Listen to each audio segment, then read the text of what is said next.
Good morning, guys. Good morning, Jack. It's Friday. All right, Lions-Packers game. Let me get right to the very end of it because everybody's like, all right, the Lions went for it. That showed so much guts. It's 4th and inches. Fine, great. Why are they snapping the ball with 16 seconds left on the play clock? I went on Twitter. I was like a crazy person last night. So I'm like, nobody's talking about this. Maybe somebody mentioned it on the post game and I didn't hear it. But just to recap, the Lions snapped the ball with 43 seconds left in the game, but there's 16 seconds left on the play clock. The clock is running. They can let it go all the way down to 27 seconds. Instead, they decide to snap the ball. They're very lucky as Goff falls down. They hand the ball off. They still get it. I agree with the call, Jack. Like that, I actually 100% agree with it because Jordan Love on the other side, those Packers receivers, I'm totally with going for it and not letting the Packers have a chance. I only need an inch. My 5 best players are arguably my offensive lineman. Well, the left tackle was out yesterday. But the point is, I like the idea of running the ball. Can you please tell me, maybe I'm crazy, but why are you snapping the ball with 43 seconds instead of 27 seconds? Am I missing something? Yeah, so the only I kind of noticed that too, but the way I interpret it was they thought they had an advantage against the defensive scheme that was set up. So they thought the defense was out of position to the point where they were like, we're going to snap it early before they're able to adjust and recognize the play being called or the direction the play is being called. That's the only reasoning I could understand. So, I am. and I and and if that's the case, it makes a ton of sense because I mean, if the defense is set up incorrectly and they're prepping for like a pass or something or a counter or anything like that, your odds of executing are significantly higher. So I agree in every other situation besides at the very end when every second counts. You can't take the risk there of giving Love an extra 16 seconds. I'm done with Dan Campbell. He cost me last year in the NFC Championship game. Kick a field goal. How about that? How's that for an idea? And he's just a dumbass. I am so disappointed. Really, I'm annoyed with how that game ended, and I'm done with the Lions. I don't think they can win 3 straight games. That to me, there's no excuse. I get what you're saying. 100%. It worked earlier on the touchdown. They did the same thing. The Packers did it. You see it all the time in the NFL. The Ravens do it and get a legal formation, but that's a story for another day. But those quick snaps, it's a great idea. But it's a criminal thing he did. But we don't have to spend all day on it. Lions win. Besides that, I somehow had 7 bets and went 3-3 and 1. And the bets make no sense because I get the Packers props right. Like Jordan Love is 200 some passing yard, like barely gets over 200 passing yards. Josh Jacobs gets 3 touchdowns, but under his rushing total. But the Packers go over their point total because the Lions turn it over in their own territory, and Goff had a pick. It was a sloppy game. It didn't feel like the 2 best teams in the NFL. But go ahead. If I keep ranting here, you'll just stare at me for another 20 minutes. So, what was your thoughts on the game yesterday? Wherever you want to take it. Yeah, I mean, I kind of interpreted it. Neither team played their best game, but I'm fairly confident that those are 2 of the best teams in the NFC. I think they both they probably played like 60% up to their potential. Neither Goff nor Love had a great game, but I mean, Josh Jacobs had a great game. He almost had 4 touchdowns. I mean, the guy was automatic. So I would argue that neither team played their best game, but those are the 2 best teams in the NFC by a pretty significant margin. Better than the Eagles because I I've been think down with I haven't been an Eagles believer for a while. I think that they're good, but I think they're going to fold in the playoffs, kind of like they did last year. I came away more impressed with the Packers and the Lions last night. I thought the Packers offensive line impressed me, even though the Lions are banged up. So again, Super banged up, yeah. I had a different take. I just don't feel like either of those teams makes it all the way through, and I'm really strongly about the Lions. I just the way that game ended, I don't know. I think falls down and Goff. It just there's another play that bothered me while I finished ranting here. It was 1st and 10, and Goff scrambles to the right, and he got 8 or 9 yards, but he could have gotten the first down. He just didn't want any contact. And I don't know. I think something's missing with the Lions. They are really banged up. But all right. So before we do the big picture here with college football playoffs and all the ramifications, be nice to just make some money tonight, right? Like there's 3 football games. there's it couldn't be more of a must win. We have championship games. So even the teams that can't make the playoffs, they definitely want to win the game. So let's just roll through it. We got 3. Let's start with the best game, though. It's UNLV and Boise State, and I need your help here because I can't figure out the line. Boise State beat UNLV in UNLV earlier in the year. They're now, if they win, they get to be, the 4 seed in the playoffs. They have more motivation than any other team. They control their own destiny. They're home. It's only a 4.5-point spread. UNLV switched their quarterback. They had that drama. Do you have an inkling one way or the other of why this is a 4.5-point spread? Is it just really good value for Boise State, or should we be looking for the upset? I'm also very confused spread wise here because UNLV has been rolling. Both of these teams have been on a hot streak recently, and they both have really high powered offenses. So I've been actually looking at that total over 57.5. And at the end of the day, like looking at the rankings and where Tulane and Army are both ranked, Tulane actually dropped out of the rankings now that I think about it. I think they both control their own destiny. Unless Army UNLV would get into the playoffs if they win this one. Correct. That's my personal opinion. I think Army doesn't have the resume that UNLV does. UNLV is currently ranked ahead of Army and plays a better team. So if UNLV gets in, if UNLV wins, they're in unless Army wins 59-0 or something crazy like that. So handicap this UNLV Boise game for me. It's in Boise. How do you see it playing out? I'm need to settle my thoughts here because I'm not really sure. I've gone back and forth. I've been like, there's a lot of value with UNLV. Beating a team twice is really hard, but Boise State is so good. So I go back and forth. I'm leaning towards the over. I think this is going to be like a 42-38 type game where both of these teams just march down the field and score. Boise State's had like 5 of those this year. So that's where I'm leaning. I don't think I'm going to take a side. So you don't think you do feel like it's going to be tight. The idea that Boise State just rolls them is not in the cards tonight.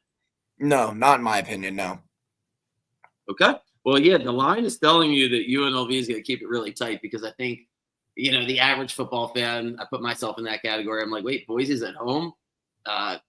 It's a championship game. Shouldn't it be at least 6, maybe 7? But no, it's 4.5.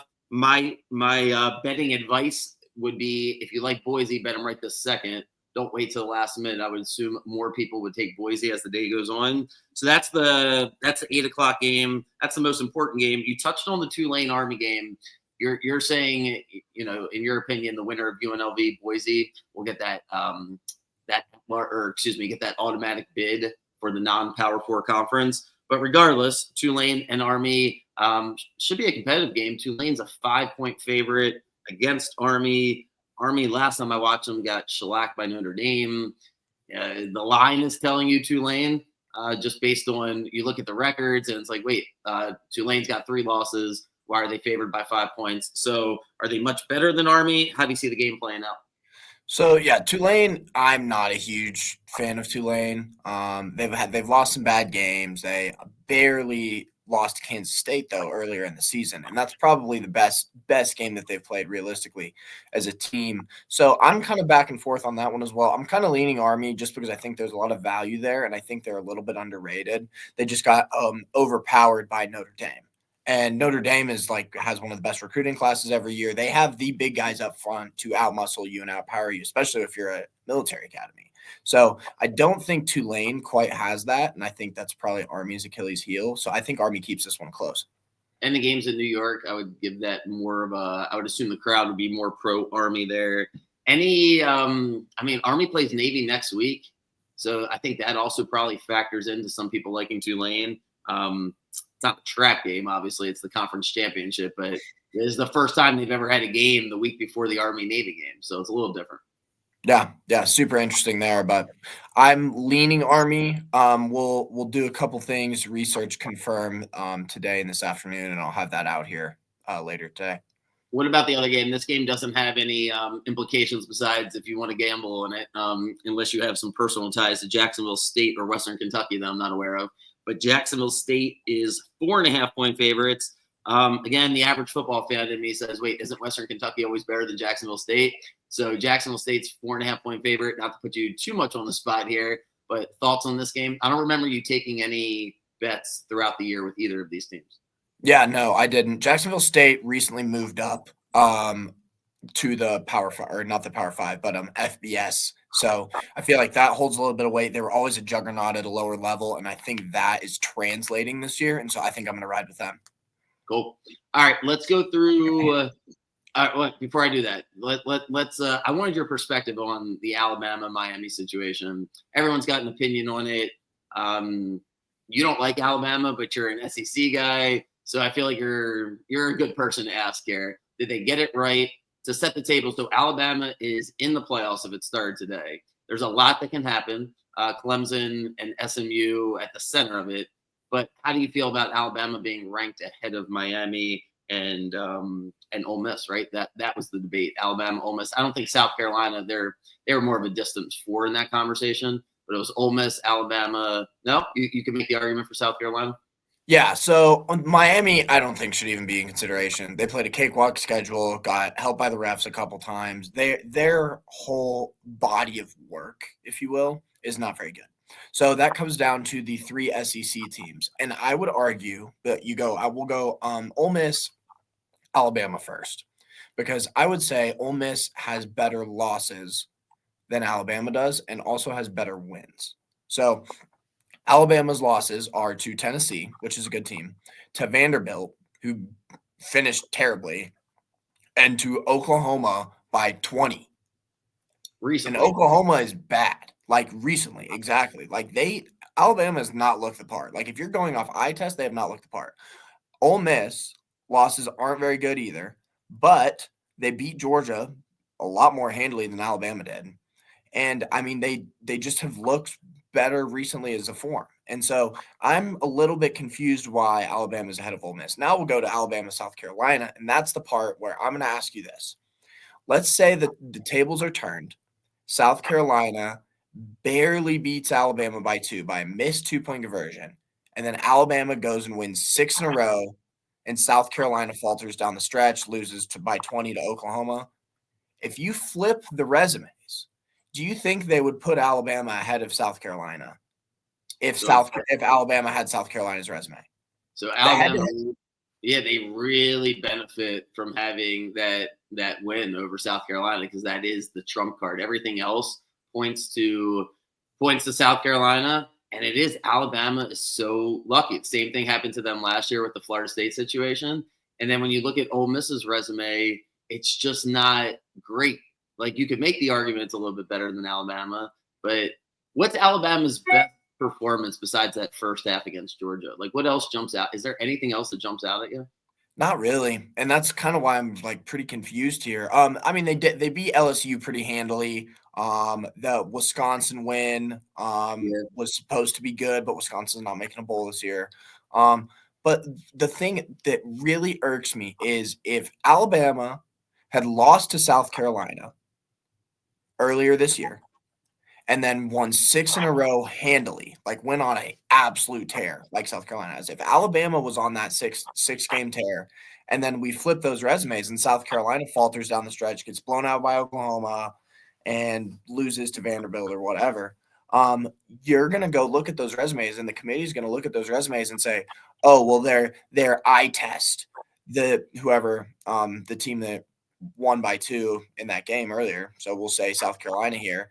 The eye test, they don't pass the eye test. And Alabama's getting the benefit of the doubt for their brand. So will that debate be irrelevant as long as Clemson beats SMU? Will SMU be in front of Alabama, or is SMU going to be knocked out? I think that depends on how the game goes. If it's a blow, if it's a close game, like 1-score game, I think SMU has a significant argument. If it's not a close game, I don't see there being an argument. So Clemson wins by 10 points or less. It's competitive, but they beat SMU. Now, SMU, aren't you going to put them in the same category as Miami, where you're going to say, hey, they played a cakewalk schedule, they didn't beat anybody. However, the rules of whether or not they follow them, because they are human beings, it's not an actual, it's not AI people here. The rules are supposed to be that a loss in the conference championship cannot hurt you versus a team that does not play in the conference. So theoretically, SMU losing to Clemson should not bump them out for a team like Alabama who can't improve their resume. But what do you think? Especially, you're right. If Clemson beats the crap out of them, then it makes it easier come Sunday or whenever they're doing this. But if it's a close game, and most likely it will be, it's a 2.5-point spread. Just assume it's a close game, but let's just assume Clemson wins. Clemson gets that automatic bid. They're currently not in the playoffs, so they have to bump somebody out. And it's either Alabama or SMU, right? Like that's the only way we can decide this, correct? Yeah, I would agree with that. I think SMU has a very good chance in that game, and at the end of the day, it's really hard to put a 9-3 team ahead of an 11-2 team. That just boggles my mind that that's even an argument here. It's really SMU's loss early in the season was to BYU. It was a really close game. BYU ended up being really good. And as you will know, because we've touched on this multiple times, SMU didn't know what they were doing at quarterback early in the season. And so that plays a part in it. When you're trying to play two different QBs, you're a different team. And it's just like the Florida State argument last year. Like, this is a different team than they were most of the season. And most of the season, SMU didn't know who they were going to start a QB, and then they figured it out, and now they're a juggernaut. So we'll see if the committee plays that or not. Yeah, and they're really not viewing it with 2 losses. They're really viewing SMU with 1 loss versus Alabama with 3 losses. They're not going to count this game against them. They're not supposed to. That's what the logic is supposed to be. And if I agree. I don't buy it. Yeah, but regardless, I don't think they're going to bump. If it wasn't SMU, though, SMU's got no pool. They're kind of the black sheep of college football as it is. Now they're in the ACC out of nowhere. It's not like they have too many allies, I think, in that committee room. Versus Alabama's allies. So it should be fascinating. But yeah, Penn State-Oregon game is irrelevant because Penn State could lose by 70 points, and they're just not going to bump them out, even though they have a crappy resume. So Penn State just benefits from the fact that they own the tiebreakers and get to play in this game in their Big Ten championship, where Miami doesn't. Miami probably shouldn't give up 42 points to Syracuse. I think that's how the committee is just like, all right, we're just done with you. You can't win the national championship. If you're giving up 42 points to Syracuse. So, all right, Penn State, Oregon game, somewhat irrelevant. That's why that spread's 3.5. I would say bet at your own risk there. I'm not sure I'm assuming Oregon would like to be the 1 seed. But Penn State has never performed in big games. I saw some crazy stat about James Franklin and him playing in big games or games against ranked teams, and he's like 2-14 against the spread. So then why is it I will be taking Oregon simply based on the fact that he's their head coach. Why is it only 3.5 though? Don't you think it should be more? Yes, I do. So just take it. I think it should be 7. But and where do you see? So we talked about all the playoff implications with Clemson, SMU. Ultimately, how do you see the game playing out? I'm high on SMU. They are really good at getting to the QB, and Klubnik has not been good under pressure. So I'm very high on SMU here. I think this is a really good matchup for them. It's just, can they get over that mental hump of we're not a blue blood, or like we haven't won a national championship in 40 years and Clemson has 2, like in the past decade. So I think it's a mental hump for them to get over. I think they have the talent. It's just a matter of if they believe it or not. Yeah, I would. If I'm an SMU fan, I really want to be winning in that game. I don't want to be down. It's going to be, I would say, primarily Clemson fans in attendance. Clemson's favored by 2 points. The Iowa State athletic director has made me root for Arizona State. I could really care less until did you see what the Iowa State athletic director and the SMU athletic director kind of got into a little tit for tat about the playoff rankings? And when I read the exchange, I was like, man, I hate the Iowa State athletic director. Like, that's such a salt. Like, what are you doing? What are you doing? So now I like Arizona State, but that's my analysis of the game. Besides that, I got nothing. I wanted Colorado to be in this game so they could lose. Instead, we lost the tiebreaker. So how do you see this playing out? Because Iowa State was supposed to be decent this year. I've said this every time on the pod, but Arizona State was supposed to be terrible. And then they destroyed Arizona last week, and a lot of people had Arizona. It was a rivalry game. I know. Anyway, so how do you see this playing out? Arizona State, Iowa State for the Big 12 championship. Arizona State's rolling. I love to ride teams with momentum, so I'll be riding with them. It's pretty crazy that a new team is going to win the Big 12 here this year, and potentially a new team is going to win the ACC. It's actually crazy. And potentially a new team is going to win the Big 12. Or the SEC. Yeah. Texas, is this the first year or second year? Second year, right, for Texas? Or is it the first year? Oh yeah. This is I think this is second year. But anyway, same idea. This whole reshuffling thing. I mean, we could see the entire Power Four now that we think about it with Oregon. We could have 4 new teams in new conferences win their conference, which is pretty crazy. And the one negative about this playoff tournament is we're now 20 minutes into this conversation. The best game of the weekend, no one really even cares because it just doesn't matter, right? Georgia and Texas. I guess you get the bye. Excuse me, you'll get the bye. Georgia gets the bye if they win the game. Texas definitely gets the bye if they win the game. So I guess it's relevant in that aspect, but not a lot of buzz. At least that's how it feels around here. Just listening to chatter. Some of the other games are getting more attention. Texas is favored by 3 points. I know you don't need to be reminded, but Georgia kicked Texas's butt on prime time as Beck threw 3 interceptions. So why is Texas favored by 3 points here? And how do you see it playing out? Yeah, I mean, it's so hard to beat a team twice these days. It's extremely hard to beat a team twice. But Texas has not looked great past few weeks. A&M tried to give that game away, and they just weren't. Or Texas tried to give that game away to A&M, and A&M just was like, yeah, we're good. So bunch of turnovers, just kind of ugly football. And on the other side, Carson Beck hasn't thrown a pick in 3 games. He's 11-0 touchdown interception ratio. So we're going one direction. Texas is going the other. I mean, I think this is a similar game if we can get pressure on the QB again like we were able to in Austin. So I'm liking Georgia, but it's really hard to beat a team twice. In terms of playoff implications, winner of this game gets the 2 seed. Pretty clear cut there. Winner of this game gets the 2 seed. Loser of this game, if Texas loses, they'll be the 5. If Georgia loses, they'll be the 7 or the 8, realistically. So that's kind of the implications there. But I'm on Georgia. Yeah, assuming Oregon wins there. I mean, I guess either way. If Penn State beats Oregon, then Texas would be the 6. But you get. I was going to say, and then I was also going to say, if Oregon loses and Texas wins, they would get the 1 seed. They would get the 1, correct.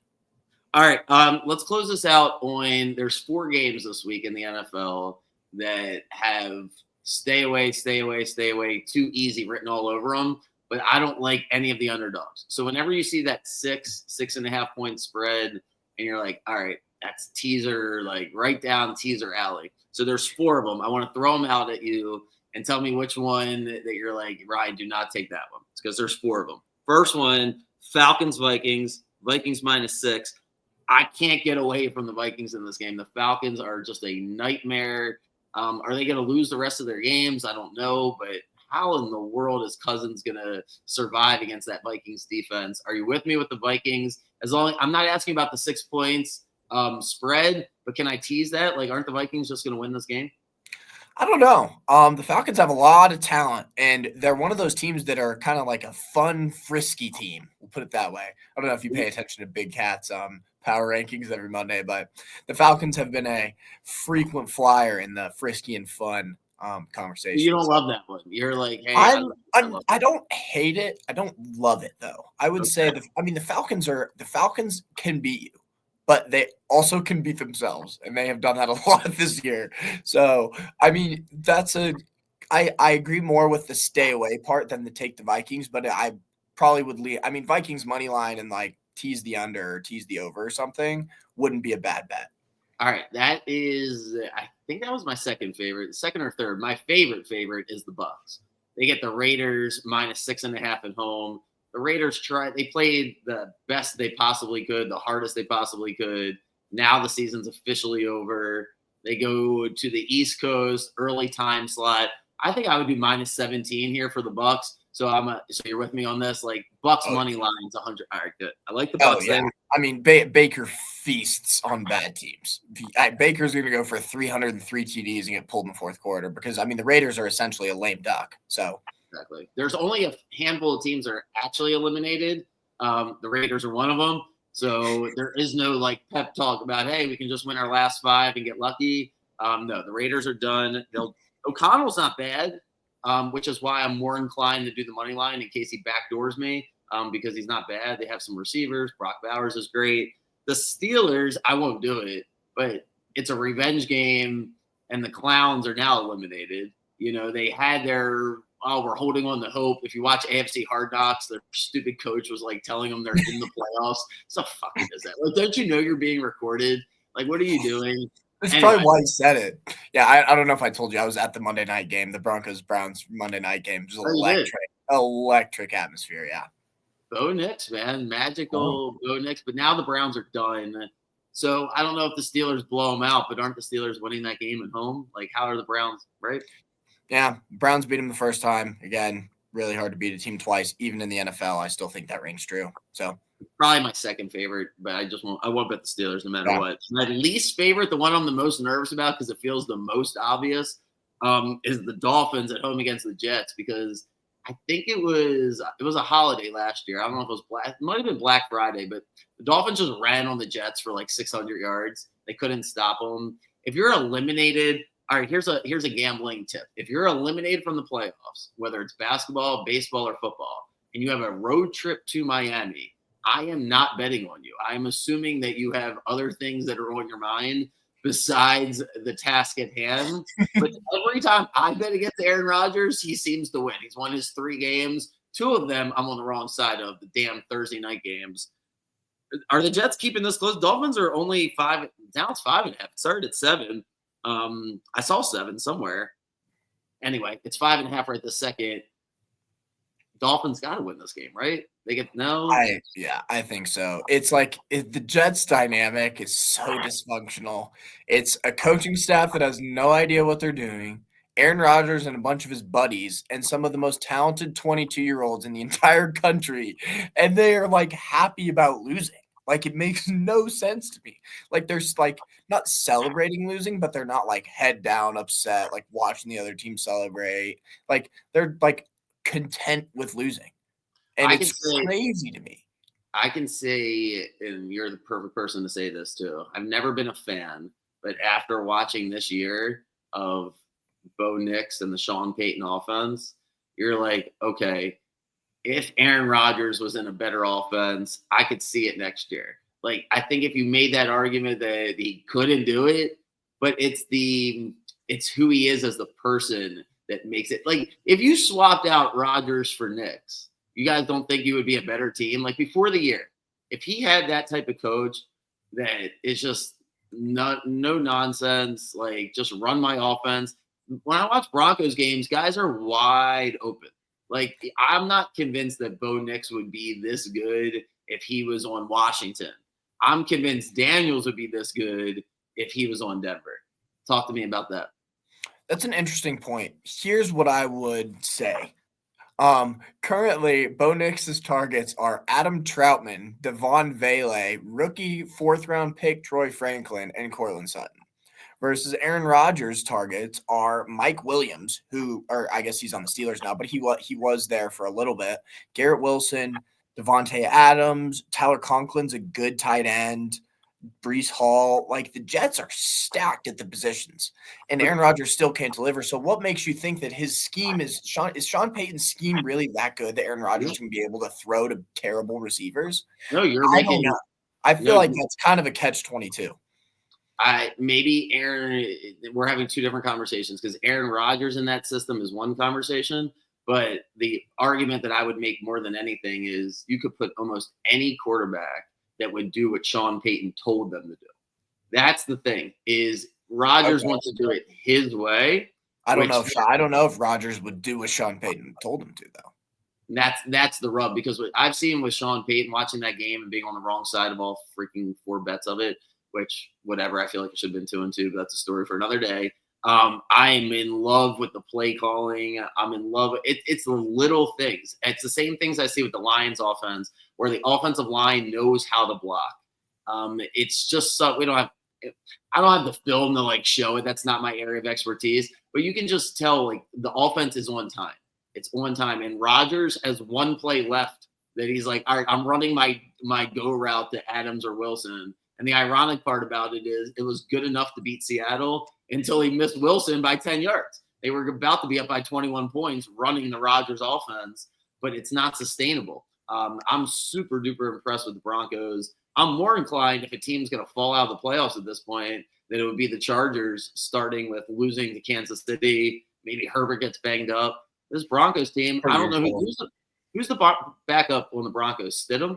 Stidham and Zach Wilson. We have a pretty solid QB room, and both of those guys will run the offense. Like they're both like clean cut dudes, no bullshit. So really excited about that in the event that something happens to Nix. But I've been ecstatic about Nix, and he's only going to get better. To get back to your question, do I think Rodgers would do a better job this year? Yes. In the future, no. Yeah, it's about the coaching. When I was listening to shit, you listen to Shaq and Barkley the other night, like yelling at each other about coaching. No. Shaq is right. That show's probably finished as far as its relevancy, especially your generation. But Shaq just does. He says things, and I'm like, this can't be on television. Like we can't let this be contaminated by kids. Because I'm always thinking about coaching. Shaq's like, yeah, coaching does not matter at all. No coach could give me confidence. No coach could take it away from me. And all this stupid nonsense. And the reality is, he's, that's whatchamacallit, revisionist history, because I'm pretty sure he didn't win until Phil Jackson got there.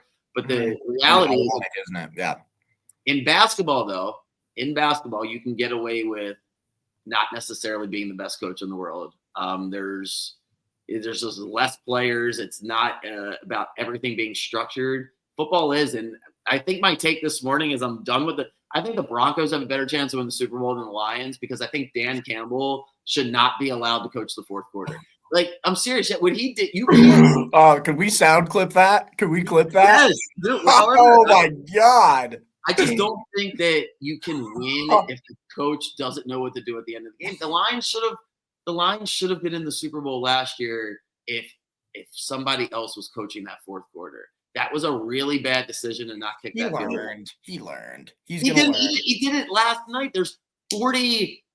You know what? I wish he would have fell. He did fall. The Packers, you know what? Good. I'll just bet the Lions against the Lions and against the Eagles too, because their coach, the only difference between the Eagles and the Lions is at the end of the game, the Eagles seem to be not playing any close games anymore. Like the Eagles, like Sirianni can't screw the game up at the end because they just run out the clock on everybody because the Ravens can't get off the stupid field. But all right, yeah, I'm done with the Lions, man. I'm done with them. I don't like that at all. Just to recap it, and then I'll shut up. There's 43 seconds left. If you snap it at 43, yeah, it doesn't make any sense. If you snap, no, I know. It's.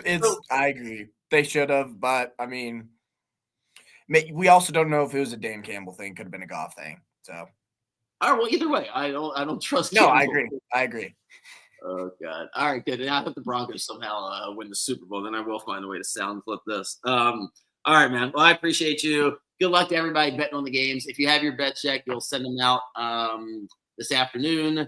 And then yesterday was somehow the nothing burger, even though I had 7 bets. Somehow impossible to go 3-3-1, but that's what I did. It plays.